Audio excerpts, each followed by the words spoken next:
Hello दोस्तों, आपका स्वागत है इस यूट्यूब चैनल पे।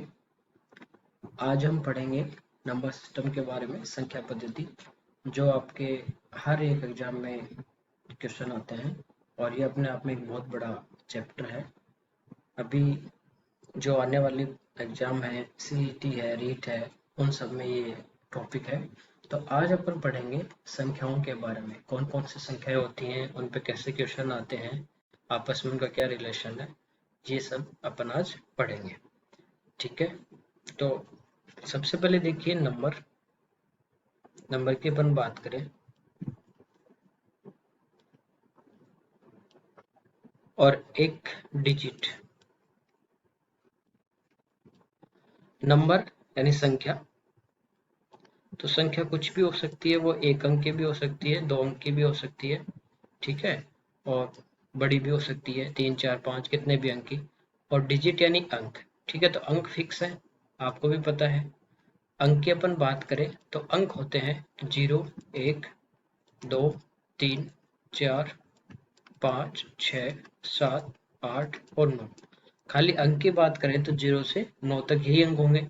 और संख्या की बात करें तो ये जो सब है, 1, 2, 3, 4, 5, 6, 7, 8, 9, 0, ये सब भी क्या है, संख्या है। और इनके अलावा जैसे 11 दो अंक की, ये भी एक संख्या है। ठीक है, 123 ये भी एक संख्या है। तो अंक केवल 0 से 9, ये जो आपको दिए गए हैं 0 से 9 तक 10, यही अंक है खाली। और संख्या, ये सब संख्याएं भी हैं, और इनके अलावा जो भी इन अंकों से मिलके बनती है वो भी क्या होती है, संख्या। तो संख्या और अंक में ये अंतर है। देखिए, यहाँ तक आपको समझ में आ गया होगा कि अंक है वो केवल क्या होंगे, 10 अंक होंगे 0 से 9 तक, 0, 1, 2, 3, 4, 5, 6, 7, 8, 9। और संख्या है वो कोई भी इनसे मिलके बन सकती है। ये सब भी संख्याएं आप 0 से 9, लेकिन ये क्या है, एक अंक की संख्या है। ये जो है, ये एक अंक की संख्या है। ठीक है, एक अंक की संख्या है, अंक भी है और एक अंक की संख्या भी है। और इनके अलावा अपन बात करें तो फिर वो सब क्या होंगे, दो अंक की, तीन अंक की, चार अंक की, ऐसे अपने पास संख्याएं होंगी। तो अपने को जैसे मान लो पूछे या दिया गया हो कि 1 से लेकर 50 तक, 1 से लेकर जो 50 तक संख्या है, उनमें कितने अंक होंगे, संख्याओं में अंक। तो यहाँ देखिए, 1 से लेकर, 1 से जो 9 तक संख्या है वो यही होंगी, 1 से लेकर 9 तक। तो ये तो एक एक अंक की होंगी, तो यहाँ तक कितने अंक होंगे, 9 अंक होंगे। इसके बाद अपन बात करें 11 से 50 तक, 11 से 50 तक, तो ये जो सब हैं, इनमें कितने अंक आएंगे, सब दो दो अंकों की संख्या है। तो 50 तक की बात कर रहे हैं, तो 50 में से 9 तो अपन ने पहले ले ली। ठीक है, तो बचे कितने, 41 और बचे। और उन सब में कितने कितने अंक है, दो दो अंक है। ठीक है, तो 41 को 2 से गुना कर देंगे, तो ये आ गया 9 प्लस 82। तो ये कितने आ गए टोटल अंक, 91। तो ऐसे पूछ सकता है कि 1 से लेके 50 तक या 1 से लेके 100 तक कितने अंक होंगे। ठीक है, तो ये आप याद भी रख सकते हो कुछ, जैसे 1 से 100 तक पूछिए कि 1 से 100 तक कितने अंक होंगे। ठीक है, या देखिए 99 तक हो या 100 तक हो, तो अपने को पता है कि 1 से 9 तो फिक्स हो गए, कितने होंगे भाई, एक एक अंक के होंगे, तो 9 अंक होंगे। इसके बाद अपन 11 से बात करें कितने तक, 99 तक, तो ये 9 संख्याएं तो पहले कम होगी ना, बच्ची कितनी, 90। और इन 90 में सब में क्या होंगे, दो दो अंक होंगे। तो 180 अंक ये हो गए और 9 अंक ये हो गए। तो टोटल अपने पास यहाँ तक दो अंकों वाले कितने आ गए, 180 और 9, यानी ये आगे अपने पास 189। और प्लस 100 तक बात कर रहा है, तो 100 में कितने अंक है, 3 अंक है। तो ये आगे टोटल कितने अंक आ गए, 192। ठीक है, आगे देखिए, देखिए जैसे 1 से 9 तक जो संख्या, उनमें कुल कितने अंक होंगे, टोटल डिजिट। ठीक है, टोटल डिजिट। तो ये कितने होंगे, सब में एक एक होंगे तो 9। ऐसे अपन निकालें कि 1 से 99 तक कुल अंक कितने होंगे, टोटल डिजिट, ठीक है। तो 9 तक तो 9 होंगे, प्लस 11 से जो 99 तक संख्या होंगी, इन सब में कितने अंक होंगे, 2 अंक होंगे। और ऐसी कितनी संख्या होगी, 9 ये हटा दें तो 90 बचेंगे, तो 180 ये हो गए, ठीक है। तो टोटल कितने अंक आ गए, 189। ऐसे ही देखिए 1 से लेकर 999 तक अपने को निकालने हो, ठीक है। तो इसमें देखिए पहले तो कि 1 से 9 तक जो है उनमें तो कितने हैं, 9 अंक है, प्लस 1 से 9 तक तो 9 हो गए। फिर जो 11 से 99 होंगे ये सब दो दो अंकों की होंगी, तो 90 गुणा 2 ये कितने हो गए, 180। इसके बाद जो अपने पास 100 से लेकर 999 तक होंगे, इन सब में कितने अंक होंगे, 3 अंक है। और ऐसे कितनी संख्याएं हैं, ये 99 का तो अपने पहले ही निकाल लिया, तो बच्ची कितनी, 900, ठीक है। तो ये देखिए टोटल कितने आ गए, 9 प्लस 180 और प्लस 2700, ठीक है। तो इन सब को अपन क्या कर देंगे, ऐड कर देंगे। तो 9 8 और 7 8 और ये 2, तो टोटल कितने अंक आ जाएंगे, 2889। ऐसे अपन आगे भी 4 अंक तक ले, 9999 तक वो भी अपन निकाल सकते हैं। देखिए अब इन पे क्वेश्चन कैसे पूछ सकता है वो देखिए। जैसे आपको लगातार मान लीजिए नंबर दिए गए हैं इस टाइप से कि 1 2 3 4 5 6 7 ऐसे संख्याएं चल रही हैं, ठीक है। और आपको कहे कि कुल 30 अंक है, कुल कितने अंक है, 30 अंक है। अब पूछे कि अंतिम 2 अंक क्या होंगे। अब क्या पूछे, लास्ट के 2 डिजिट, ठीक है, अंतिम 2 अंक अपने को निकालने। तो ये कहाँ तक जा रहा है, टोटल कितने अंक है, 30 अंक है, और अंतिम 2 अंक निकालने। अब ये पता चल जाए अपने को कि लास्ट में कौन से अंक या संख्या आएगी, तो अब उसके 2 अंक अपन निकाल सकते हैं।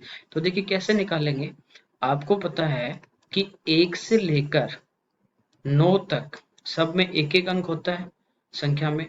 तो ये तो यहाँ तक कितने अंक हो गए अपने पास, 9 अंक हो गए। और टोटल कितने अंक है, 30 अंक है। इस 30 में से 9 अपन घटा दें तो कितने बचेंगे भाई, 21 बचेंगे। अब 9 के बाद अपन बात करें तो 9 के बाद क्या आएगा, 10, 10 के बाद 11, फिर 12, ऐसे चलेगा। तो 9 के बाद क्या होगा कि जो संख्या आएंगे उनमें कितने अंक आएंगे, एक में 2 अंक आएंगे। अब 9 अंक पहले आ गए तो यहाँ पे बचे कितने अपने पास, 21। अब इस 21 में यदि मैं 2 का भाग दूं तो 10 बार तो पूरा पूरा जाएगा, और फिर शेष कितना बचेगा, 1 बचेगा, ठीक है। तो देखिए 10 बार जो पूरा पूरा भाग गया, तो 9 के बाद जो क्या हुआ कि दो दो अंक वाले 10 संख्याएं आएंगी। तो 9 में 10 जोड़ देंगे तो कितना आ गया, 19, यानी ये आ गया 19 तक। इसके बाद एक शेष बचा है, तो यानी एक अंक और अगला आएगा, तो 19 के बाद क्या आएगा, 20 आएगा, ठीक है। तो यहाँ तक ये चलेगा। अब पूछा था लास्ट के 2 अंक, तो लास्ट के 2 अंक कौन से आ जाएंगे, 92। ऐसे मान लीजिए लास्ट के 3 भी पूछ सकता है, 4 भी पूछ सकता है, तो इस तरीके से आएगा। अब आगे देखिए,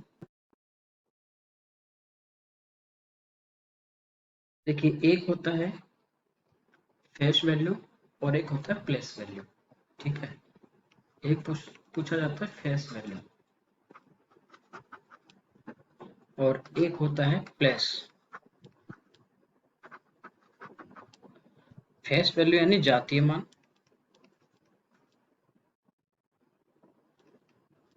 और प्लेस वैल्यू, ठीक है, कौन से स्थान पे, स्थानीय मान। जैसे मान लीजिए अपने पास एक संख्या है 1 2 3 4। अब पूछे कि इसकी जो अंक 3 है, 3 जो अंक है, इसका फेस वैल्यू क्या है, इसकी फेस वैल्यू क्या है। तो देखिए फेस वैल्यू जो होती है, जातीय मान, जो अंक है उसका जो मान है खुद का इटसेल्फ जो है, वही उसकी क्या होती है, फेस वैल्यू होती है। तो 3 की फेस वैल्यू क्या होगी, 3। ऐसे आपको कहेगी 6 की फेस वैल्यू क्या है, तो 6 की फेस वैल्यू भी क्या होगी, 6 होगी। 7 की क्या होगी, तो 7 होगी, ठीक है। तो जो अंक है वही उसका क्या होता है, जातीय मान होता है। एक पूछा जाता है स्थानीय मान, ठीक है। जैसे इस 3 का ये पूछता कि स्थानीय मान क्या होगा, तो स्थानीय मान देखिए जो अंक है उसके आगे कितने जीरो है, कितने मतलब अंक है, कौन से स्थान पे है। तो ये देखिए इकाई धाई, धाई के स्थान पे है ना, तो इसका कितना हो जाएगा, स्थानीय स्थानीय मान हो जाएगा 30। ऐसे कहे कि ये जो 2 है इसका स्थानीय मान क्या होगा, तो ये कहाँ पे है, इकाई धाई सैकड़ा, ठीक है। तो 100 से गुणा कर दोगे यानी इसके आगे कितने जीरो आ जाएंगे, 2। 4 का पूछता कि 4 का स्थानीय मान क्या है, तो इकाई के स्थान पे है तो वही इसका स्थानीय मान होगा। यानी जो इकाई के स्थान पे डिजिट होता है, यूनिट डिजिट बोल दे, तो उसका स्थानीय और जातीय मान दोनों क्या होंगे, आपस में हमेशा बराबर होंगे। पूछ ले, ठीक है, कि कौन से अंक का, तो यूनिट डिजिट जो इकाई अंक होता है उसका स्थानीय और जातीय मान दोनों आपस में क्या होते हैं, बराबर होते हैं।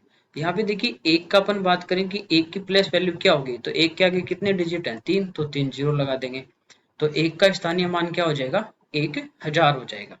अब देखिए ऐसे अपने को पूछ ले, कोई नंबर दिया गया यहाँ पे 2, 3, 4, 5 और 4। अब आपको कहे कि इस संख्या में 4 के स्थानीय मानों में कितना अंतर है, ठीक है। तो इस 4 का स्थानीय मान क्या होगा भाई, 4, और इस 4 का स्थानीय मान क्या होगा भाई, 2 अंक आगे हैं तो 400। दोनों में अंतर पूछा है यानी डिफरेंस, तो 400 में से 4 घटा देंगे तो दोनों 4 के स्थानीय मान में कितना अंतर आ जाएगा, 396 का आ जाएगा, ठीक है। या यूं पूछ लेता कि ये जो 5 है इसके स्थानीय और जातीय मान में कितना अंतर है, तो स्थानीय मान देखिए कौन से स्थान पे, दूसरे स्थान पे आगे एक अंक तो एक जीरो लगा देंगे यानी 50, और जातीय मान वही अंक होता है 5, तो दोनों में कितना डिफरेंस आ जाता, 45 का। ये होता है स्थानीय मान और जातीय मान। अब देखिए नंबर सिस्टम में जो संख्याएं हैं उनको अपन अलग अलग पढ़ेंगे, तो आगे देखिए यहाँ पे नंबर सिस्टम की अपन बात करें, संख्या पद्धति, तो इसको 2 पार्ट में डिवाइड किया जाता है। 2 पार्ट में डिवाइड करेंगे। एक होता है वास्तविक संख्या जो सिलेबस में है, रियल नंबर, वास्तविक संख्या, और एक होता है काल्पनिक संख्या, इमेजिनरी नंबर। तो ये इमेजिनरी है, वो सिलेबस में नहीं है, फिर भी थोड़ा सा आपको बता देते हैं क्या होती है। ये होते हैं रियल नंबर। इमेजिनरी होते हैं, जैसे इनको एक तो लिखते हैं आयोटा से, ये होते हैं वर्गमूल के अंदर माइनस आ जाए, इसको बोलते हैं अपन आयोटा, ठीक है, काल्पनिक संख्या। इसको आई से प्रदर्शित किया जाता है, तो आपको खाली पूछ लिया आयोटा का मान, तो ये होता है वर्गमूल में -1। यदि इसका स्क्वायर कर दें तो इधर हो जाएगा -1, और इसका एक बार स्क्वायर और कर दें तो आयोटा की पावर 4 ये होता है 1, और आयोटा स्क्वायर होता है -1, ठीक है ना, ये याद रख लेना बस। ये नहीं कि आयोटा यहाँ पे स्क्वायर कर रहे हैं तो किसी का भी स्क्वायर करते हैं तो प्लस आता है, वो वाली बात नहीं। यहाँ पे याद रखना आयोटा स्क्वायर यानी कितना होगा, -1, और आयोटा की पावर 4 कितना होगा, 1। अब देखिए वास्तविक संख्याओं की अपन बात करें, रियल नंबर की, तो इनको एक लाइन के ऊपर प्रदर्शित किया जाता है, ठीक है, और ये माइनस इन्फिनिटी से यानी माइनस अनंत से प्लस इन्फिनिटी तक, ठीक है, चलती हैं। इस लाइन पे जितनी भी संख्याएं हैं ये सारी की सारी संख्याएं कौन सी होती हैं, वास्तविक संख्याएं होती हैं, माइनस अनंत से लेकर प्लस अनंत। अब देखिए बात करें अपन की, जो यहाँ पे 1 है और यहाँ पे है 2, तो 1 और 2 के बीच में बहुत सारी संख्याएं होती हैं। जैसे आपको बताएगी 1/2, 3/4, 5/7, ठीक है, 19/17, यानी खूब सारी संख्याएं होंगी यहाँ पे। तो ये सब क्या है, 1 और 2 के बीच में है। अच्छा, ये 1 और 2 के नहीं, 0 और 1 के बीच में, 1 से छोटी है ना सारी, तो 0 और 1 के बीच में, ऐसे 2 नंबर के बीच में यहाँ पे बहुत सारी संख्याएं होंगी, ठीक है। 1 और 2 के बीच की अपन बात करें तो 3/2 आ गई, ठीक है, 5/4 आ गई, इस टाइप से संख्याएं होंगी। तो ये 1 और 2 के बीच में है और ये है 0 और 1 के बीच में, खूब सारी संख्याएं होंगी। अब देखिए ये सब क्या है, वास्तविक संख्याएं। इन्हीं वास्तविक संख्याओं को अलग अलग क्लासिफाई किया गया है, अलग अलग वर्गीकृत किया गया है। तो इनको अपन यहाँ पे अलग अलग तरीके से पढ़ेंगे कि वास्तविक संख्याएं, ठीक है, किस कौन कौन सी होती हैं। तो आगे देखिए, देखिए इस लाइन पे माइनस अनंत से प्लस अनंत तक जो संख्याएं हैं वो सारी की सारी इस लाइन पे जो आएंगी वो कौन सी होती हैं, वास्तविक संख्याएं होती हैं, ठीक है। अब इन ये तो कुछ अंक लिखे, इनके बीच में भी काफी सारी संख्याएं होती है। अब देखिए अपन बात करें जो 1 से स्टार्ट हो रही है, यहाँ से जो स्टार्ट हो रही है 1 से लेकर प्लस अनंत तक, 1 2 3 ऐसे कहाँ तक, प्लस इन्फिनिटी तक, इनको बोलते हैं प्राकृत संख्या। कौन सी संख्या बोलते हैं, प्राकृत संख्या, नेचुरल नंबर। अब देखिए यही फर्क है कि जो वास्तविक संख्या आपको बताई थी उसमें मैंने बताया 0 और 1 के बीच में बहुत सारी संख्याएं, 1 और 2 के बीच में बहुत सारी संख्याएं हैं, ठीक है। ऐसे आगे भी इन दो अंकों के बीच में बहुत सारी संख्याएं, वो सब क्या होती हैं, वास्तविक। लेकिन प्राकृत की बात करें तो ये 1 2 3 4 5 प्लस इन्फिनिटी तक जो चलते हैं वो होते हैं प्राकृत, इनके बीच में कुछ भी नहीं है, जो पूरे पूरे अंक दिखाई दे रहे हैं यही होंगे, ठीक है। अब यदि इनके साथ अपन 0 को भी शामिल कर दें, 0 1 2 3 ऐसे कहाँ तक चल रहे हैं, प्लस इन्फिनिटी तक, इनको बोलते हैं पूर्ण संख्या। कौन सी संख्या, पूर्ण संख्या, होल नंबर। यानी 0 को भी प्राकृत संख्या के साथ शामिल कर दें तो ये कौन सी संख्या बन जाएंगी, पूर्ण संख्या बन जाएंगी, ठीक है। अब देखिए 0 तक आ गई, इधर वाली बची अपने पास बाईं तरफ वाली माइनस की। तो ये जो माइनस वाली संख्याएं हैं, माइनस अनंत से जो चल रही हैं, इनको भी यदि अपन इसके साथ शामिल कर दें, पूर्ण संख्याओं के साथ, तो इनको बोलते हैं पूर्णांक, पूर्णांक, ठीक है। कौन सी संख्या बोलते हैं, पूर्णांक, इंटीजर। यानी इनके साथ कौन सी आ गई, माइनस वाली। अब देखिए वास्तविक संख्या और पूर्णांक में ये डिफरेंस है कि वास्तविक संख्याओं में दो नंबर के बीच में बहुत सारी असंख्य संख्याएं होती हैं, लेकिन जो इंटीजर होते हैं, पूर्णांक, वो पूर्ण अंक होते हैं, यानी पॉइंट वगैरह में कुछ नहीं होगा बट्टे में, ठीक है, पूर्ण अंक होंगे, प्लस और माइनस दोनों की। देखिए इनको बोलते हैं इंटीजर, माइनस अनंत से प्लस तक चल रही है जो जो संख्याएं हैं पूर्ण अंक, इनको क्या बोलते हैं, इंटीजर। अब यदि अपन बात करें इन प्राकृत संख्याओं की, नेचुरल नंबर की, कि इनको यदि इंटीजर की फॉर्म में लिखना हो, पूर्णांक के रूप में बोलना हो, तो हम क्या बोलेंगे। तो देखिए इनको बोलते हैं धनात्मक पूर्णांक। क्या बोलेंगे इनको, धनात्मक पूर्णांक, पॉजिटिव इंटीजर, क्योंकि माइनस वाली संख्या ही नहीं है, खाली कौन कौन सी है, प्लस वाली। तो प्राकृत संख्या बोल दे या आपको पॉजिटिव इंटीजर बोल दे, इसका मतलब भी कौन सा है, प्राकृत संख्या, ये ध्यान रखना।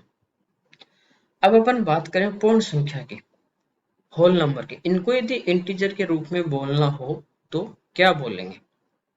तो इनके साथ ये एक, ये तो है ही सारी प्राकृत, तो धनात्मक, तो एक क्या शामिल कर दिया गया है, 0, खाली 0 को शामिल किया, लेकिन देखिए माइनस वाले संख्या नहीं है इधर भी।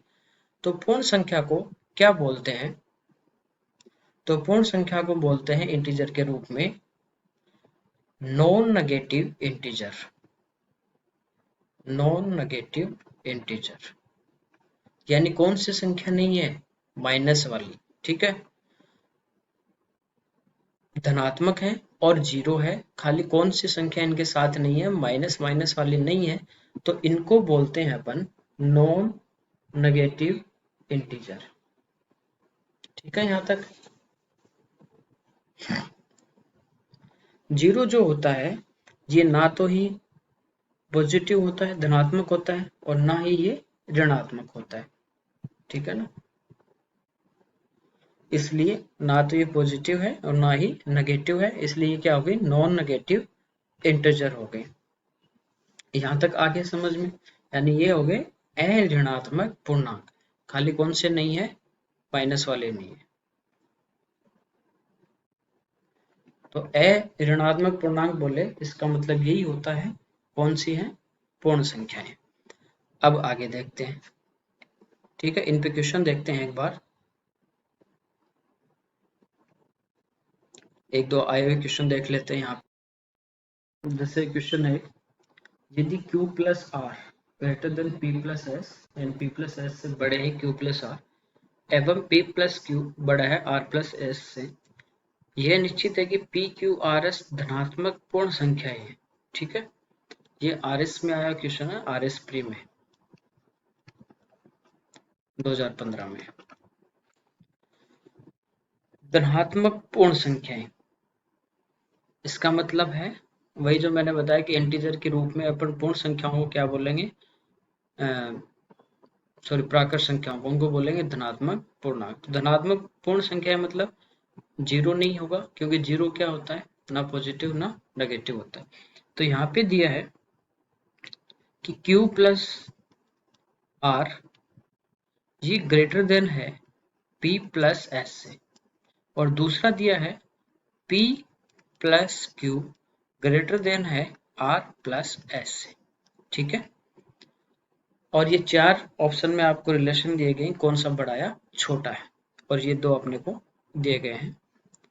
अब देखिए इसको, एक तो ये दो इक्वेशन होगी, एक तो ऐसे सोल्व कर सकते हो आप, जैसे p को इधर लेके आ जाएंगे तो ये प्लस का इधर आके माइनस का होगा, या इस साइड से दाएं से बाएं जाएगा, वो भी क्या हो जाएगा, साइन चेंज हो जाएगा।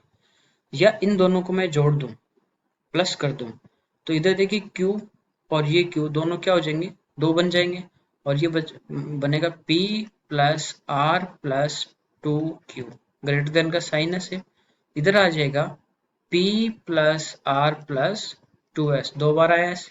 अब देखिए p से r से पी आर कट जाएगा, ये आ गया टू क्यू ग्रेटर देन है टू एस। तो यहाँ से रिलेशन आ जाएगा कि q बड़ा होगा s से, तो ऑप्शन आ जाएगा आपका पहला कि q बड़ा होगा s से। तो इस तरह भी क्वेश्चन पूछ सकता है यहाँ से। अब देखिए आगे अपन देखते हैं परिमेय संख्याएं, ठीक है। ये तीन संख्याएं अपन ने पढ़ ली, प्राकृत, पूर्ण, पूर्णांक। अब है परिमेय संख्या।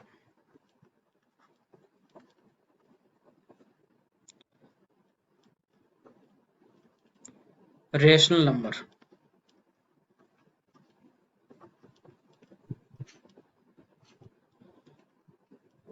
तो परिमेय संख्याएं वो संख्याएं होती हैं जिनको p अपॉन q, वो संख्याएं जिनको अपन p अपॉन q यानी भिन्न के रूप में, ठीक है, लिख सकते हैं, भिन्न के रूप में जिनको लिखा जाए,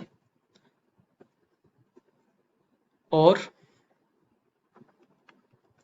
नीचे जो हर है q ये कभी भी जीरो नहीं होगा, और p and q belongs to integer, यानी p और q है वो इंटीजर होंगे। इंटीजर का मतलब क्या हुआ, पूर्णांक होंगे, यानी प्लस के भी हो सकते हैं और माइनस के भी हो सकते हैं। तो परिमेय संख्याएं वो होती हैं जिनको p अपन q यानी भिन्न के रूप में लिखा जा सकता है, किसके रूप में, भिन्न के रूप में, ठीक है। और नीचे हर है वो कभी भी जीरो नहीं होगा, तो p और q दोनों क्या होंगे, पूर्णांक होंगे। जैसे 2/3, ये तो क्या हो गया अंश, इसका p, और ये क्या हो गया q, तो p अपन q के रूप में है, ठीक है। जैसे 5/4, ये भी p और q के रूप में है। जैसे माइनस का 3/2, ये माइनस में है, लेकिन यहाँ पे क्या मैंने बताया कि ये क्या हो सकते हैं, p और q दोनों पूर्णांक हो सकते हैं, यानी प्लस के भी और हो सकते हैं और माइनस के भी, ठीक है। अब जैसे मान लीजिए अपने को दिया है 7, अब ये परिमेय संख्या है या नहीं है, ठीक है। तो ये अपने पास क्या हो गया, 7, p हो गया, नीचे कुछ भी नहीं है तो नीचे क्या हो सकता है भाई, 1 हो सकता है। तो 7 यानी ये भी क्या है, p अपन q के रूप में है। तो ये कौन सी संख्या है, परिमेय संख्या है, रेशनल नंबर है। यानी जितने भी प्राकृत संख्याएं होती हैं, नेचुरल नंबर जो होते हैं, ये सारे क्या होते हैं, परिमेय संख्या होते हैं, क्योंकि इनको अपन क्या है, P अपन Q के रूप में लिख सकते हैं। ठीक है, तो भिन्न में जितने भी नंबर होंगे उन सबको क्या क्या बोलते हैं, अपन परिमेय संख्या बोलते हैं। तो सारे सारे नेचुरल नंबर क्या होंगे, परिमेय संख्या होंगे। इसके बाद पूर्ण संख्याएं भी क्या होंगी, परिमेय संख्या होंगी। ठीक है, और जो पूर्णांक है वो भी क्या होंगे, परिमेय संख्याओं में लिख सकते हैं तीनों। अब देखिए इसमें कुछ रिलेशन होते हैं।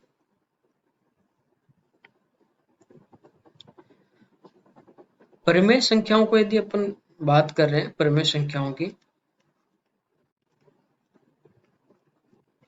इनमें अपन बात करें योग की, किसकी बात करें, योग यानी जोड़ की। तो परिमेय संख्याओं का जो योग होगा वो हमेशा क्या होगा, एक परिमेय संख्या ही होगा। यानी दो अपन संख्याओं को जोड़े, जैसे 1/2 प्लस 3/2, इनको अपन जोड़ दें, 2 एलसीएम आ जाएगा। ठीक है, तो ये हो जाएगा अपने पास 4/2, यानी कितना आ जाएगा, 2। तो 2 को अपन क्या लिख सकते हैं, 2/1 लिख सकते हैं, P अपन Q के रूप में। ठीक, तो परिमेय संख्याओं का योग क्या होता है, दो परिमेय संख्याओं को जोड़ेंगे तो वो क्या होंगे, हम इस परिमेय संख्या। कई बार ये एग्जाम में डायरेक्ट आपको पूछ लेता है रिलेशन, ये दो परिमेय संख्याओं का योग क्या होगा। ठीक है, ऐसे अपन बात करें परिमेय संख्याओं में अंतर की, माइनस की, बाकी। ठीक है, तो दो परिमेय संख्याओं का जो अंतर होगा वो भी आपस में क्या होगा, एक परिमेय संख्या होगा।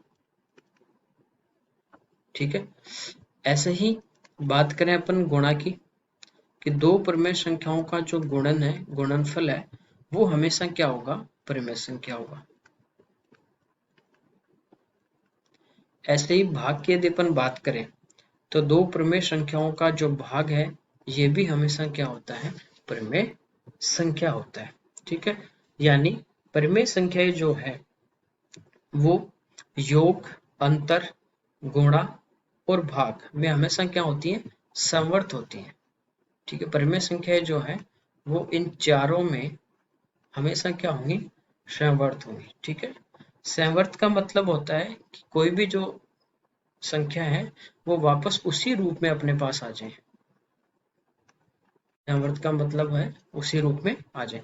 तो कई बार पूछ लेता है कि दो परिमेय संख्याओं का जो अंतर है, ठीक है, तो वो क्या होगा, तो वो भी क्या होगा, एक परिमेय संख्या ही होगा, यानी वापस उसी रूप में आ जाएंगे।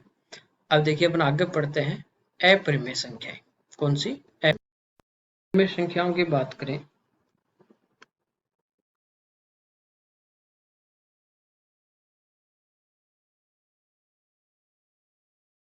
Irrational number.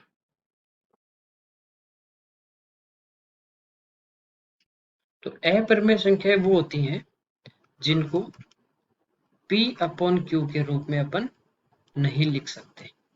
कौन सी होंगी अपरिमेय संख्याएं, जिनको P अपॉन Q के रूप में नहीं लिखा जा सकता, तो इनको क्या बोलते हैं, अपरिमेय संख्याएं बोलते हैं। जैसे वर्गमूल में आती है संख्याएं, जैसे वर्गमूल 2 है, वर्गमूल 3 है, ठीक है, वर्गमूल 5 है, या पाई है, या ई है, ये सारी की सारी जो संख्याएं हैं वो कौन सी होंगी, अपरिमेय संख्या होंगी। डायरेक्ट पूछ लेता कई बार पाई और ई इनका जो मान है ये परिमेय है या अपरिमेय है। देखिए पाई की अपन बात करें तो पाई जो यहाँ पे दिया गया है ये कौन सी संख्या है, अपरिमेय संख्या है। लेकिन बात करें 22/7 की, ये एक कौन सी संख्या है, परिमेय संख्या, ये ध्यान रखना। 22/7 है तो इसको किस में लिखा गया है, P अपॉन Q के रूप में लिखा गया है। लेकिन एक्चुअल में क्या होता है कि जो पाई का मान है वो अनंत तक चलता रहता है, इसलिए पाई एक क्या है अपने पास, अपरिमेय संख्या है। और 22/7 जो इसका मान अपन कैलकुलेशन के लिए लेते हैं, ये एक कौन सी संख्या है, परिमेय संख्या, और पाई अपरिमेय संख्या। ठीक है, और जैसे अपने परिमेय संख्याओं में देखा था योग, ठीक है, अंतर, गुणा, भाग में जो परिमेय संख्या आती है वो हमेशा सेम वैसी आती है, समवर्त होती है। ऐसे ही यदि अपन बात करें दो अपरिमेय संख्याओं का योग, अंतर, गुणा, भाग, ठीक है, वो हमेशा क्या होगा, परिमेय भी हो सकता है और अपरिमेय भी हो सकता है। जैसे देखिए योग की अपन बात करें, योग में अपन देखेंगे दो अपरिमेय संख्या है, एक अपने पास है √2 और एक अपने पास है माइनस का √2, ठीक है। अब यदि इनको अपन जोड़ें √2 प्लस माइनस का √2, तो ये क्या हो जाएगा, वर्गमूल 2 माइनस वर्गमूल 2, और एक जीरो आ गई, ठीक है। तो मैंने आपको बताया था कि जीरो यानी पूर्ण संख्या, प्राकृत, पूर्ण, पूर्णांक तीनों क्या होती हैं, परिमेय संख्या। तो ये क्या आ गया अपने पास, एक परिमेय संख्या आ गई। क्यू जीरो नहीं हो सकता, पी हो सकता है, ठीक है ना। तो योग में दो अपरिमेय संख्या ली, वो अपने पास क्या आ गई, एक परिमेय आ गई। ऐसे यदि अपन ले कि एक √2 है और एक √3 है, इन दोनों को जोड़ें, ठीक है, पूरा पूरा मान यहाँ पे नहीं निकाल सकते अपन √2 और √3 का, तो इनको जोड़ेंगे तो सेम यही रहेगा। तो ये एक कौन सी संख्या आ गई अपने पास, अपरिमेय आ गई। तो ये जो योग में अपन देखें कि अपरिमेय संख्या होती हैं वो परिमेय भी हो सकते हैं और अपरिमेय भी हो सकती हैं, ठीक है यहाँ तक।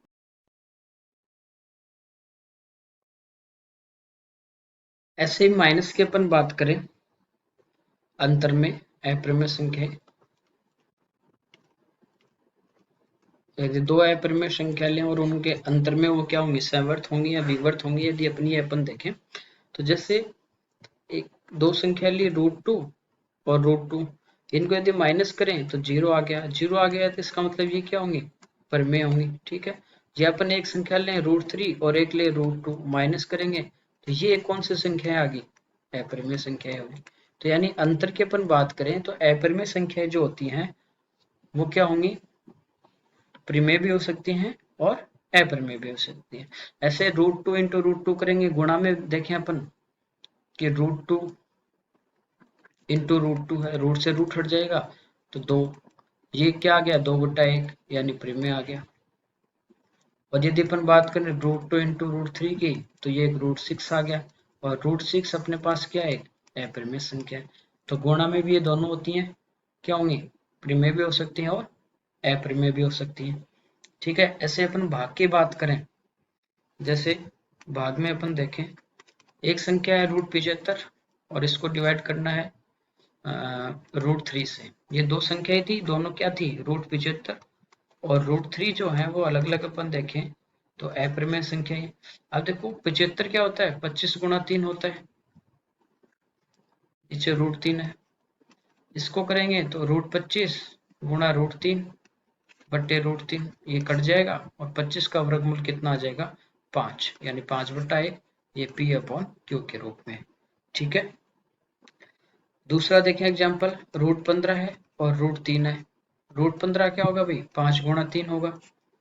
अब ये 3 से 3 तो कट जाएगा लेकिन बचेगा कितना, वर्गमूल 5, तो ये एक अपरिमेय संख्या आ गई। तो अपरिमेय जो संख्याएं होती हैं वो योग, अंतर, गुणा, भाग, इनके अंदर परिमेय भी होंगी। यदि दो अपरिमेय संख्या लें और उनका योग करें तो वो परिमेय भी हो सकती है और अपरिमेय भी हो सकती है। ऐसे अंतर, गुणा, भाग की बात करें तो परिमेय भी आ सकती है और अपरिमेय संख्या भी आ सकती है, रेशनल और इरेशनल दोनों संख्याएं वो हो सकती है। तो आज अपन ने पढ़ी प्राकृत संख्या, ठीक है, पूर्ण संख्या, पूर्णांक, परिमेय संख्या और अपरिमेय संख्या। इससे पहले अपन ने देखा नंबर, संख्या क्या होती है, अंक क्या होते हैं, उनका जातीय मान और स्थानीय मान। अब देखिए अपने पास यदि दो नंबर है, एक मैं कहूंगी ए है और एक बी है। अब पूछेगी इन दोनों के बीच में अपरिमेय संख्याएं बताओ, ठीक है। तो इनमें यदि एक, आप इन दो के बीच में एक अपरिमेय संख्या लेनी है, ठीक है, तो इन दोनों का क्या लेना, आपस में गुणा करके वर्गमूल। तो ये जो संख्या आएगी ये कौन सी संख्या होगी, अपरिमेय संख्या होगी। इनके पीछे वैसे बहुत सारी हो जाएंगी, जैसे आपको कहेगी 2 और 3, 2 और 3 के बीच में अपरिमेय संख्या बताइए, तो क्या करना है, 2 और 3 को गुणा करना है और इनका क्या लेना है, वर्गमूल। तो इनके बीच में अपरिमेय संख्या कौन सी आ जाएगी, वर्गमूल 6 आ जाएगी, ठीक है यहाँ तक। तो आज संख्या देखी अपन ने कि एक अंक की भी संख्या 9 तक, उसके बाद 2 अंकों की संख्या 11 से 99 तक, उसके बाद 3 अंकों की संख्या, और अंक खाली अंक की बात करें तो वो होते हैं 0 से 9 तक, खाली 10 डिजिट। इसके बाद अपन ने पढ़ा कि जातीय मान और स्थानीय मान। जातीय मान यानी फेस वैल्यू, जो भी अंक होगा वही उसका स्वयं इटसेल्फ क्या होता है, जातीय मान। और स्थानीय मान वो कौन से स्थान पे है, यदि वो इकाई के स्थान पे यूनिट डिजिट है तो सेम रहेगा, दहाई के स्थान पे है तो यानी उस अंक को 10 से गुणा करना है, ठीक है। जितने उसके आगे अंक हैं दाईं तरफ उतने आपको 0 लगाने हैं। इसके बाद प्राकृत संख्याएं पढ़ी, नेचुरल नंबर जो 1 से अनंत तक चलते हैं। फिर पूर्ण पढ़ी, वो 0 से अनंत तक चलती हैं। और पूर्णांक पढ़ी अपन ने जो माइनस इन्फिनिटी से प्लस इन्फिनिटी तक चलती है।